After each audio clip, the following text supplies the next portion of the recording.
Hi friends, welcome back to the channel. ಇವತ್ತು ಬೆಳಿಗ್ಗೆ ಮಗಳನ್ನು ಸ್ಕೂಲಿಗೆ ಕಳಿಸಿ ನಂತರ ಎಲ್ಲರೂ ತಿಂಡಿ ಮುಗಿಸ್ಕೊಂಡು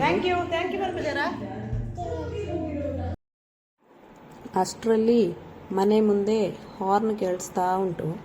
ಯಾರು ಅಂತ ವಿಂಡೋದಲ್ಲಿ ನೋಡಿದರೆ ನರ್ಸರಿಯವ್ರು ಬಂದಿದ್ರು. ಅದಕ್ಕೆ ವ್ಲಾಗ್ ಮಾಡೋಣ ಅಂತ ಮೊಬೈಲ್ ಹಿಡ್ಕೊಂಡು ಬಂದೆ.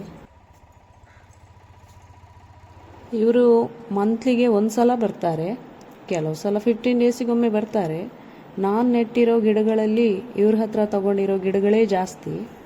ಎಲ್ಲ ಥರದ ಗಿಡ ತರ್ತಾರೆ, ಇಂಡೋರ್ ಔಟ್ಡೋರ್ ಪ್ಲ್ಯಾಂಟ್ಸ್, ಕೆಲವು ಮೆಡಿಸಿನ್ ಪ್ಲ್ಯಾಂಟ್ಸ್ ಎಲ್ಲ ಸಿಗುತ್ತೆ. ಆಮೇಲೆ ಅವರೇ ಇನ್ಸಿಸ್ಟ್ ಕೂಡ ಮಾಡ್ತಾರೆ, ಅಂದರೆ ನೆಲದಲ್ಲಿ ಯಾವ ಗಿಡ ಇಡಬೇಕು, ಪಾಟ್ಸಲ್ಲಿ ಯಾವುದು ಹಾಕಬೇಕು. ಹಾಗೆ ಕೆಲವು ಗಿಡಗಳಿಗೆ ಬಿಸಿಲು ಬೇಕಾಗುತ್ತೆ, ಕೆಲವು ಗಿಡಗಳಿಗೆ ಬಿಸಿಲು ಬೇಡ ಇರುತ್ತೆ. ಅದನ್ನೆಲ್ಲ ಅವರೇ ಹೇಳ್ತಾರೆ. ನಂದು ಕೆಲವು ಗಿಡ ಹಾಗೆ ಆಗಿದೆ, ಬಿಸಿಲಿಗೆ ಇಟ್ಟು ಅವರು ನೆಕ್ಸ್ಟ್ ಟೈಮ್ ಬರೋವಾಗ ಗಿಡ ಎಲ್ಲ ಒಣಗಿ ಹೋಗಿರ್ತಿತ್ತು. ಈಗ ಅವರೇ ಹೇಳಿ ಹೋಗ್ತಾರೆ ಎಲ್ಲೆಲ್ಲಿ ಹಾಕಬೇಕು ಅಂತ.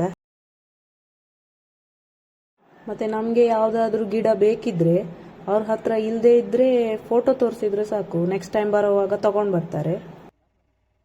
ಸ್ವಲ್ಪ ಮೂಳೂರು ಸ್ವಲ್ಪ ನರ್ಸರಿ ಪೂರ ಬಗೆತಲ ತಿಕ್ಕೊಂಡೆ ಏನು ಮಾತಾಡು ತೋಬಲಿ ಇಂಡೋರ್ ಪ್ಲಾಂಟ್ ಒಂದು ಓಪನ್ ನೀರು ಒಂದು ಚುಗೆತ್ತು ಚಿನ್ನದ ಮಾತ್ರ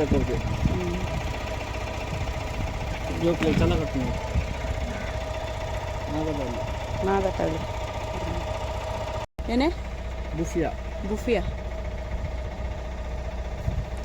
ನಾನು ಮೆಡಿಸಿನ್ ಗಿಡ ಕೆಲವು ತಗೊಂಡಿದ್ದೀನಿ. ಎಲ್ಲೋ ಯಾರೋ ಹೇಳಿದ್ದು ನನಗೆ, ಮೆಡಿಸಿನ್ ಗಿಡ ಮನೇಲಿದ್ದರೆ ಮಕ್ಕಳಿಗೆಲ್ಲ ಅಸೌಖ್ಯ ಸ್ವಲ್ಪ ದೂರ ಅಂತ.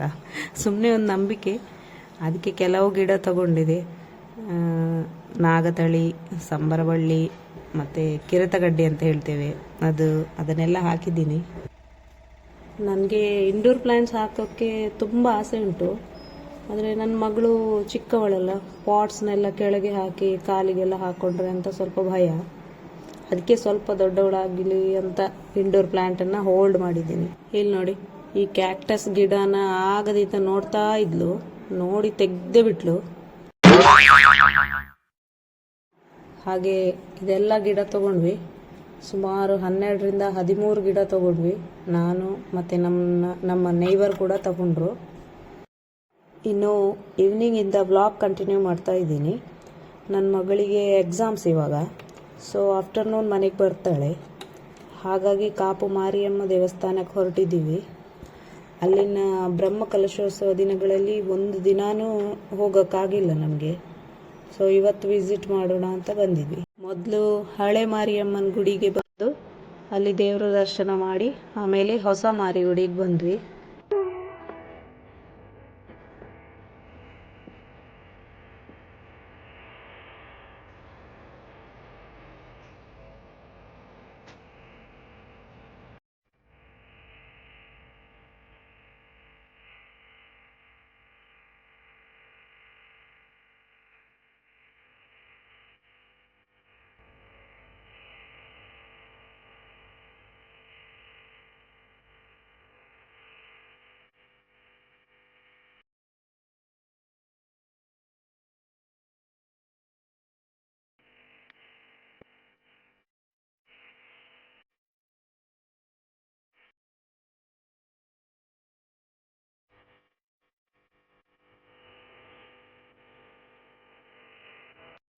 ದೇವಸ್ಥಾನದ ಒಳಗಡೆ ಮೊಬೈಲ್ ಬಳಕೆ ಇಲ್ಲ, ಆದರೂ ಧೈರ್ಯ ಮಾಡಿ ಸ್ವಲ್ಪ ವಿಡಿಯೋ ಮಾಡಿದೆ. ರಶ್ ಇರೋವಾಗ ಬರೋದಕ್ಕೂ ರಶ್ ಇಲ್ಲದೆ ಇರೋವಾಗ ಬರೋದಕ್ಕೂ ತುಂಬಾ ಡಿಫ್ರೆನ್ಸ್ ಇದೆ. ಖುಷಿಯಾಯಿತು, ಆರಾಮಾಯಿತು ಹತ್ತಿರದಲ್ಲಿ ದೇವರ ದರ್ಶನ ಮಾಡಿದ್ದು. ದೇವಸ್ಥಾನದ ಒಳಗಿನ ವ್ಯೂ ಅಂತೂ ತುಂಬ ಚೆನ್ನಾಗಿತ್ತು. ಇನ್ನು ಇವಳದ್ದು ಎಲ್ಲಾದರೂ ಹೊರಗಡೆ ಹೋದರೆ ರಂಪಾಟ ಶುರುವಾಗ್ತದೆ.